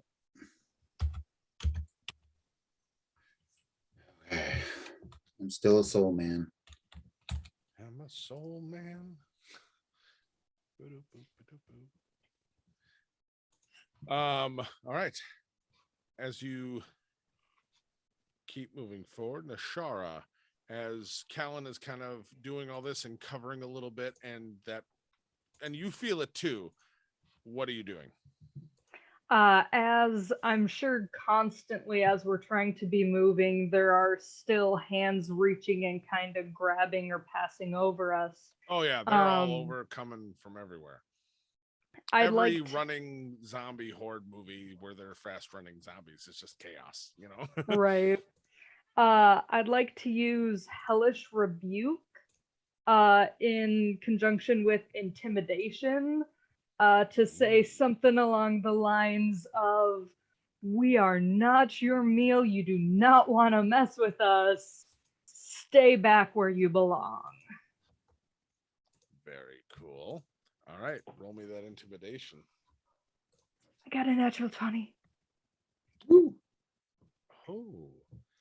All right. I'm going to use And that's a +4 for Intimidation, so 24 total. Yeah, I'm also going to use that nat 20 as an extra success like I normally do, so that skips a successful round. So as all of a sudden you see like Quincy's moving forward and catching up, starting to pass you, you see like like I described, that weight start to stagger Kalun as he's catching up because he was behind you. You feel like you can see it. And then you turn, and all of a sudden this blaze of fire comes out from around you, almost creating these dragon wings from your back as you shoot it out towards the rest of them, as you tell them you are not easy meat and that you will not be taken so quickly. As this infernal wall passes that way, there's this break in this moment where you all can run freely and actually make some real ground. You are almost halfway through this challenge because of that nat 20. Well done. Nice. It's my second roll that has 2 numbers on it. Achievements. Unlocked. Double digits. I feel like it needs like that 80s can't remember what game where it's just this like, no, like Halo, like overkill, it's like double digits, All right. Quincy, on the heels of that, as he's running forward, he used history and all that. Now he doesn't trust his own mind because he's forgetting things. And then he's like, oh, wait, I've been here before. I read a book about this place. And then he's like, wait, I think I might have screwed this up. He's going to try to use perception and just literally look for the best path to take you all down, as he's in the lead because you two have created the opening. Oh, good. That is that's a 22. So he will take half damage as, I gotta very quickly roll because he took enough damage. Roll real quick.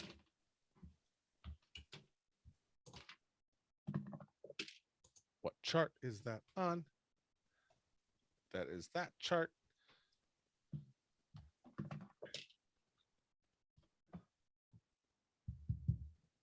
All of a sudden, as he charges forward and he's like, turns and points in a direction down the street. He's like a kind of an L, like an intersection, a 4-way intersection. He points down one direction. A few creatures like just come up behind him and rip, and he blasts them away. And then you see him turn gray. He's still more real than them. But you just see kind of like when you like the bartender or anybody else where you see someone lose focus on who they are. It's the equivalent of they are stunned right now. And you just see him blast them back. It was still successful, but with what he rolled and all that and where his soul damage is, he has this moment of like he blasts it back. He's like, go that way. Boom. And he just turns gray and is not moving. That is a thing you either can or don't deal with. Kalun, top of the next round. We are halfway through this challenge. Okay, so I'm both energized and emboldened by Nashara's, awesome rebuke, proclamation, declaration. That was so effective. Kalun remembers a mansion that he set on fire once. Yeah. And where I almost gave in to a little bit of despair. I'm like, yeah, no, you guys take this. And then I'm also seeing Quincy kind of being overtaken by the gray gloom or whatever's going on with him. I ain't gonna let that happen. So I'm gonna use as we're following Quincy and Kalun is kind of parkouring his way through enemies and the path, I'm going to use my what's it called? My milkshake? Yeah, that exactly that. Yeah. But it's more sparkly. It's called, why am I forgetting this? And why can't I find it? It's called my Hypnotic Pattern. Oh. And then I want to do a performance roll with that.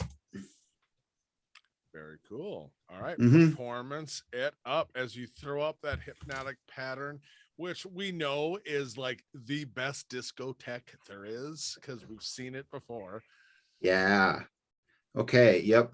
No gray gloom's going to get us. I am going to fill this world with as much scintillating energy as I can, just for my sparkling personality. So yeah, that roll was a 21. 21's a good roll.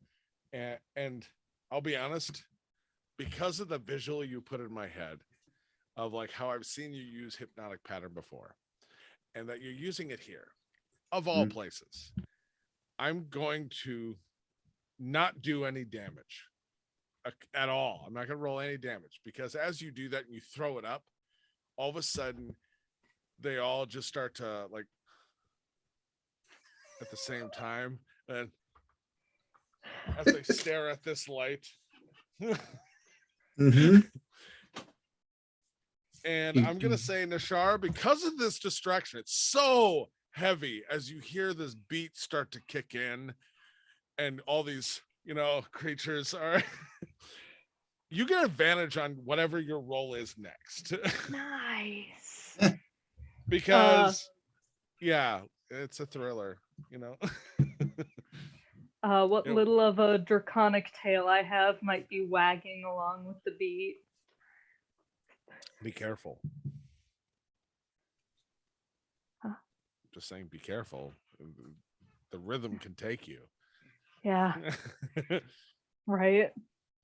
I was going back and forth between things and got distracted by the description of hypnosis. Yeah, no, I get it. So was I. I definitely went down a road because just like, because I remember the Giants in the discotheque and now where we are. And I'm like, it's clearly the Thriller dance. Like it is a flash mob that is just all of a sudden just. So not wanting to necessarily do anything to them and distract them or pull them out of it, Correct. I'd like to use insight to find a good path through the beeping and waving dancing people that might bring the least amount of attention. Okay. Roll me an insight check, because you are trying to like read this mob as sparse as they are in front of you, but they are still coming together like a flash mob and reading their body language of which way they're going to move. So we'll say insight for that because we could do perception, but insight Which works necessarily means that you have to dance counter to their moves. Oh, don't ruin it. That's what I was thinking. Oh, Yeah. First one was already a good roll. Let's see. No, first was better. So different numbers, but another 24. Okay. 19 and a 5. That's another success. And with it, because of it, you're not going to take damage either.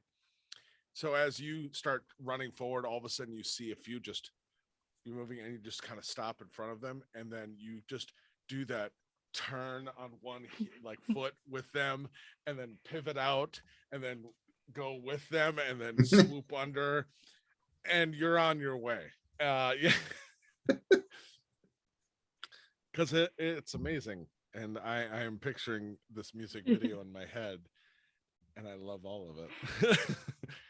I hope one day, like this is the only reason I hope we truly do find a bigger fan audience is the fact of maybe moments like this could be animated because I would just love to see that.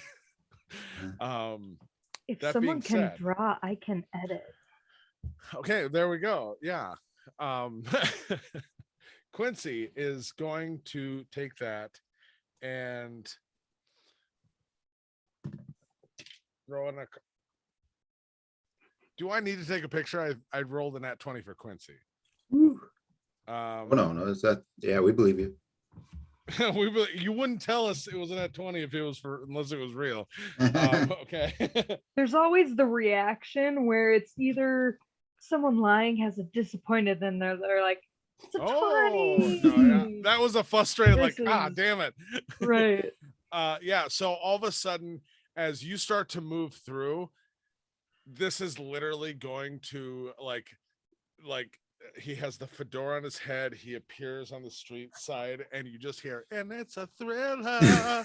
Like just everyone is 100% together as we move into the next round, which will have nothing to do with that reference. And you are now 7 rounds in because of now 2 nat 20s. And you have 3 left to get through, and you have not taken a ton of damage except for Quincy has taken enough, but with everything you guys have done, he's kind of come back out of it with the flair of Billie Jean. And Kalun, top of the round.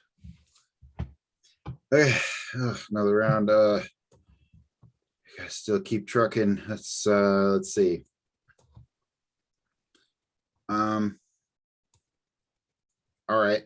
So I think I can handle myself here. But I need Quincy to not be so attractive to these threats. So I want to use so I have non-detection.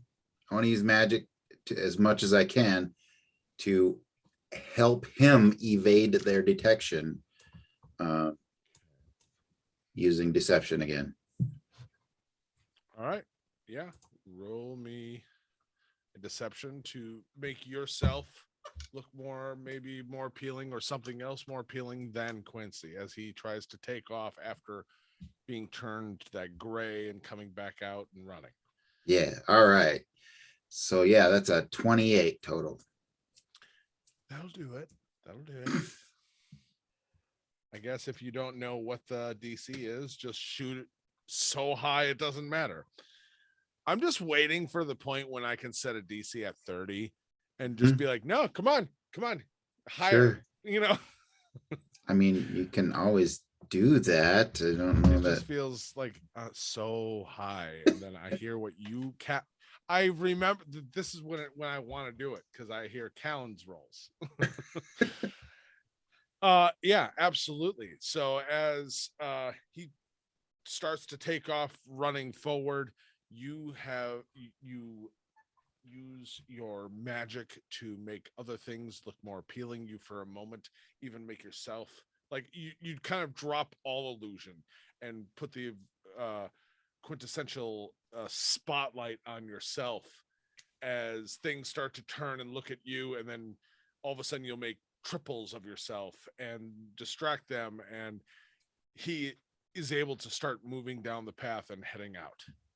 And you're gonna take some, but that was clearly a success, so you'll take half. So 6 soul damage. Okay. All right, Nashara. Alrighty.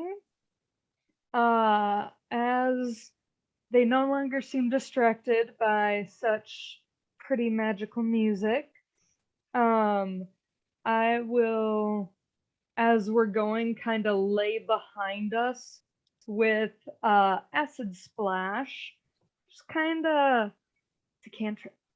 No, I know, but you said lay, so I'm wondering how this is playing out in a lay behind us. I was, and you can, of course, tell me if it works or not, but I was imagining kind of holding the acid splash, because it describes itself as a bubble, and kind of just shake as it drips, maybe, and just kind of try to burst it. However, just get some acid out there. However it is working. And I was going to tie that with athletics. Of kind of same thing as last time. I can work with something else. Okay. So you're trying to throw acid out there what is the athletical thing you're doing? That's the only holdup I have, because you were saying you're just mostly doing acid and getting that out there, trying to make it rain. Yeah, trying to keep myself moving as kind of spreading and aiming maybe towards where the most concentrated groups of the mob are, to kind of impede more that come while damaging those that are closer. Okay. Roll athletics. I'm gonna say that's a stretch, so think of that next time for athletics, where make me believe even more next time. Yeah. He's playing dodgeball with the acid bubble. No, and I get that, which is why it's like, okay, but I need more creativity next time. Yeah. I was just thinking like last time, oh, spell as moving, but kind of basic, easy excuse. I believe 14 plus 7 is 21. I think that is a thing. 14 plus 7. Yeah. Other people can say yes. I math hard, so I have to do this, I did the same thing. I was like 7, 8, 9, 10, 11 plus 10. So Probably 21. that is a success. And you only take half damage as you make this rain bubble, like dodgeball and ricochet and whip, go around. You'll take 7 soul damage.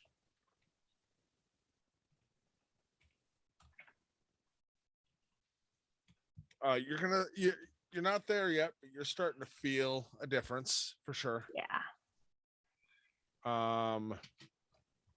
Quincy's turn. He is going to try to use acrobatics and roll badly.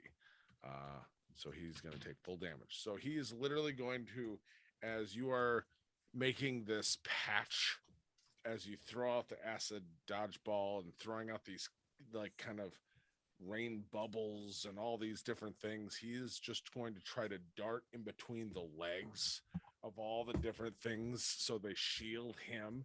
And every now and then he'll like duck when he should have dove, or zig when he should have zagged, and you'll just hear fuck, shit, ow, and he's gonna take the full brunt of that damage. That was a failure. And he'll take 12 more.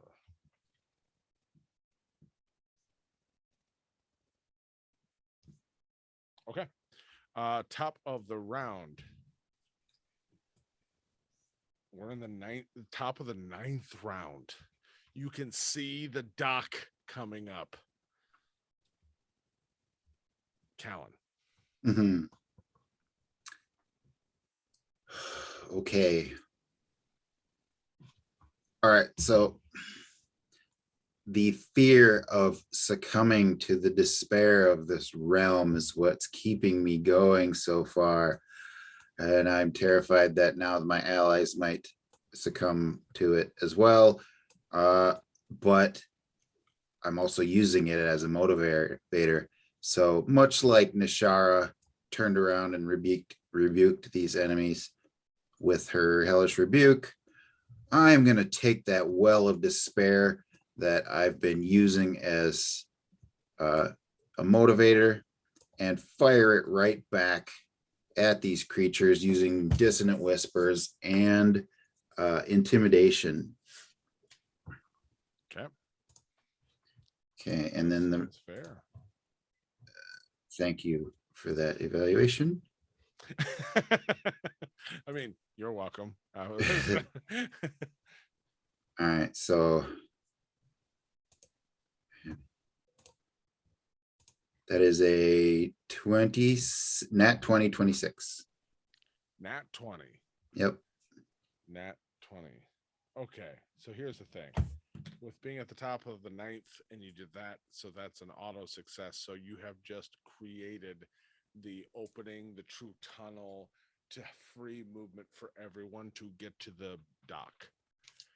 Tell me what this moment completely looks like as you stop this momentum, this horde from pursuing, so that you and your group can, your triangle of power, your triforce, your terrible trio,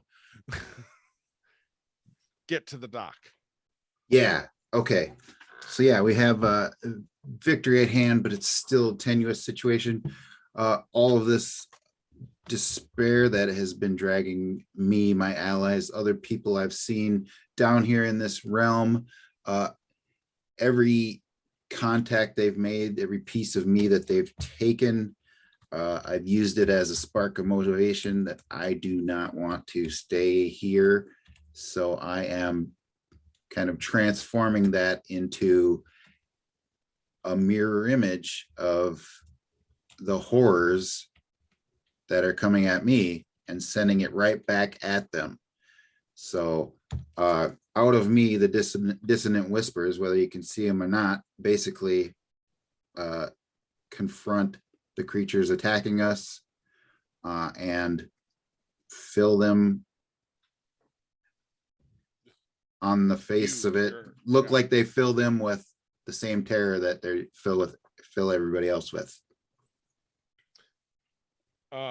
Yeah, so as you do that, and pardon my license as the DM, because I that invisible wave goes out, but as you said, as they have taken from you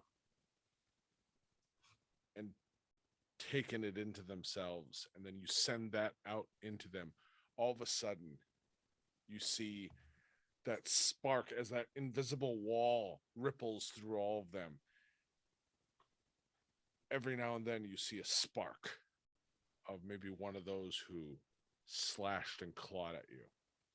And all of a sudden you see them stand up and their visage change as they move, and they are more visibly themselves, but they are dressed eerily like they are a doppelganger, like a Walmart or a B-movie version of Kalun, pulling a sword out going, I am Kalun Den. And then another one, I am Kalun Den. And another one, I am Kalun Den. And they turn towards the rest of the horde as they all just one by one through this crowd. I am Kalun Den. I am the hanged fool. I am a fool. And they charge into the horde, driving them to a standstill as you and the rest of your group run to the dock, take a boat, and push away as you see, and even as that's going on, and you see echoes of your same magic shoot out from these other doppelgangers of yourself that are still clearly not you, but they are a cosplay. Oh, I just punched a mic. There it is. That's a bingo somewhere. Like cosplayers dressing as Kalun Den as they ripple out that same magic. Okay. I think Quincy and Nashara probably have to drag me onto the boat while I'm like, yeah, yes, you are all Kalun Den. You're all the fool. Yes. Right. They're all you. Come on.